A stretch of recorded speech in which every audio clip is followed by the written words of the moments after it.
Hi, I'm Dermot Rooney. I'm responsible for ministry formation at the Catholic Health Association. I'll always remember an article in the Harvard Business Review with the words "hungry for meaning."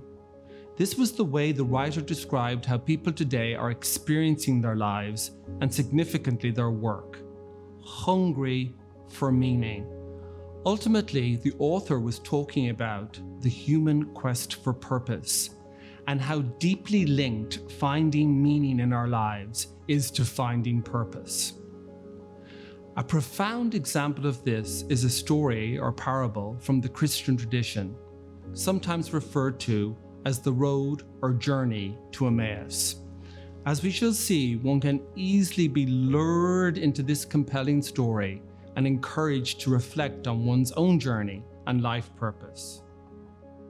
We enter the story with two people walking away from the city, and it is obvious they are in a considerable state of suffering and confusion. Then a stranger joins them and asks them what they are discussing. In sadness and a near tone of dismissal, they ask him, has he not heard what has happened? Their leader, their savior, has been brutally tortured and murdered. Their community has been scattered and shattered. They have effectively lost their sense of meaning and purpose. I invite you now to listen to this parable, but to listen in a particular way. There are just so many distractions facing us today. The tyranny of the urgent that we so easily get swept up in. How do we stay centered and be present so we can really listen? Let's take a long, deep breath and bring ourselves into the Spirit's presence so that we can be receptive to what may be revealed to us. To listen with the ear of our heart, as the 5th century Saint Benedict so wisely counsels. Now on that same day, two of them were going to a village called Emmaus, about 7 miles from Jerusalem, and talking with each other about all these things that had happened. While they were talking and discussing, Jesus himself came near and went with them, but their eyes were kept from recognizing him. And he said to them, "What are you discussing with each other while you walk along?" They stood still, looking sad. Then one of them, whose name was Cleopas, answered him, "Are you the only stranger in Jerusalem who does not know the things that had taken place there in these days?" He asked them, "What things?" When he was at the table with them, he took bread, blessed and broke it, and gave it to them. Then their eyes were opened, and they recognized him, and he vanished from their sight.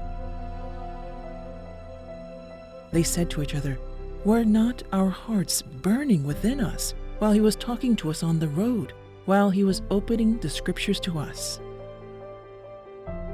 That same hour they got up and returned to Jerusalem, and they found the 11 and their companions gathered together. They were saying, "The Lord has risen indeed, and he has appeared to Simon." Then they told what had happened on the road, and how he had made known to them in the breaking of the bread.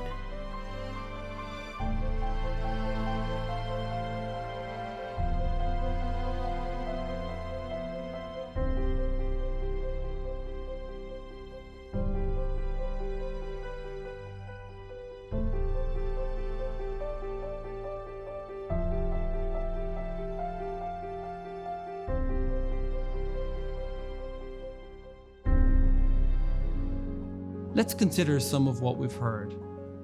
Note the movement from the confused, fearful, agitated mind, forgetting what had been told so often and possibly creating stories on hearsay to legitimate a journey of flight. And then to the awakened heart by the inspirational words of a stranger. To the startling realization that the person of Christ is present.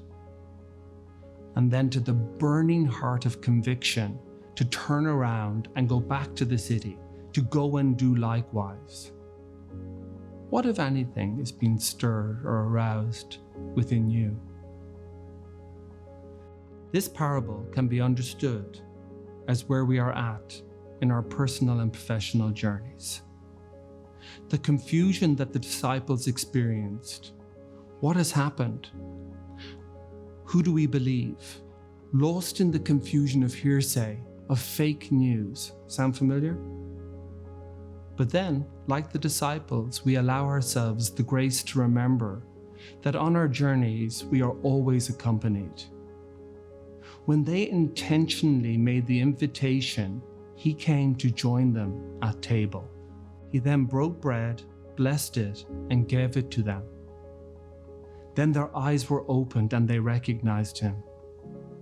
They said to one another, "Were not our hearts burning within us while he was talking to us on the road, while he was opening the scriptures to us?"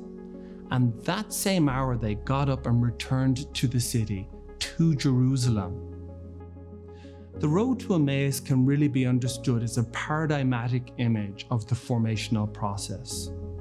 The oftentimes confused information we have to deal with in our heads, the gradual and even dramatic change that can take place when we see and allow the Spirit into our being, our heart, and how this can become a transformational process whereby we want to share and be love and service in the world to others and in the world. Our hands, our feet. Information, formation, transformation. This connection between meaning and purpose is the essence of what this parable calls us to.